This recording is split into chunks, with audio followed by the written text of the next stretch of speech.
অভিনন্দন Rajshahi ওয়ারিয়র্সকে BPL 2026-এর champion হওয়ার জন্য।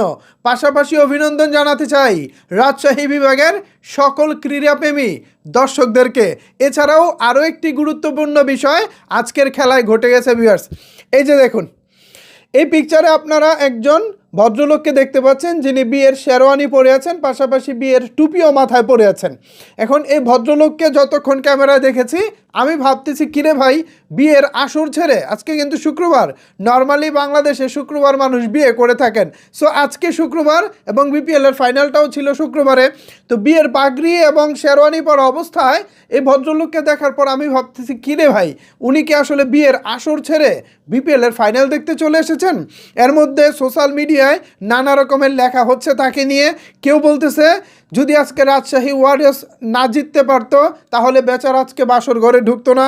আবার কেউ লেখালেখি করতেছে যদি আজকে রাজশাহী ওয়ারিয়র্স হেরে যেত তাহলে বউ নাকি তাকে বাসর ঘরে ঢুকতে দিত না। এখন কি ঘটেছে সেটা জানি না, তবে ফাইনালি রাজশাহী ওয়ারিয়র্স জিতে গেছে, তো বেচারা বাসর ঘরেও ঢুকতে পারবে। অভিনন্দন এই ভদ্রলোককে, আমি এই ভাইয়ের নাম জানি না।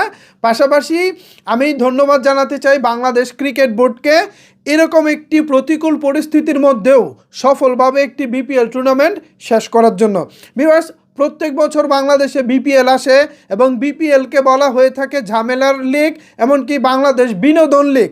নানা সময়ে নানাভাবে বিপিএলকে ট্রল করা হতো, তবে এবার এক কথায় শুরু থেকে আজকে ফাইনাল পর্যন্ত বিসিবি দারুণভাবে এবারের বিপিএল আয়োজন করেছেন।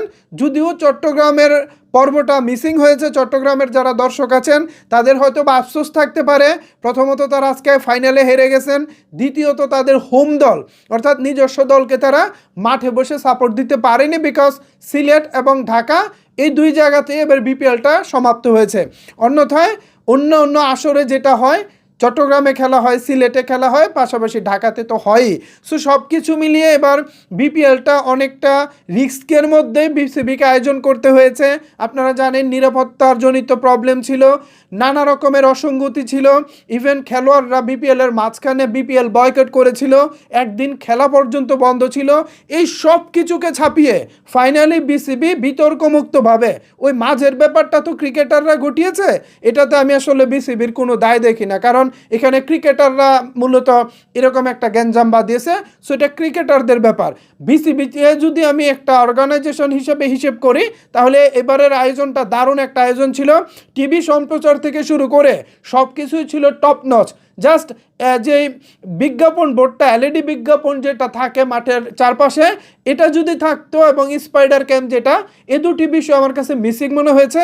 তবে সময় স্বল্পতা, নতুন প্রোডাকশন হাউস, সব কিছু মিলিয়ে এবার হয়তো বা বিসিবিকে আসলে জোর দেওয়ারও আসলে কোনো সুযোগ ছিল না, বিকজ সামনে জাতীয় নির্বাচন, জানুয়ারির 23 তারিখের মধ্যে বিপিএলটাকে শেষ করতে হবে। নানা রকমের প্রেশার আসলে এই বিসিবি নতুন যে কমিটিটা আছে তাদের উপরে ছিল। যাই হোক, দিন শেষে তারাও ভালো করার চেষ্টা করেছে এবং আমি মনে করি তারা সফলভাবেই শেষ করেছে বিপিএল। আশা করি আগামী আসরগুলোতে বাংলাদেশ প্রিমিয়ার লিগ বিপিএল আরও দারুণভাবে, আরও জাঁকজমকপূর্ণভাবে অনুষ্ঠিত হবে। সো ভিউয়ার্স, আবারও দিন শেষে অভিনন্দন জানাতে চাই রাজশাহী ওয়ারিয়র্সকে। এখন এ বিষয়ে আসলে আপনাদের মতামত কি, আপনারা এই বিষয়ে কি ভাবছেন জানাতে পারেন নিচের কমেন্টস বক্সে। ধন্যবাদ সবাইকে এতক্ষণ আমার সাথে থাকার জন্য।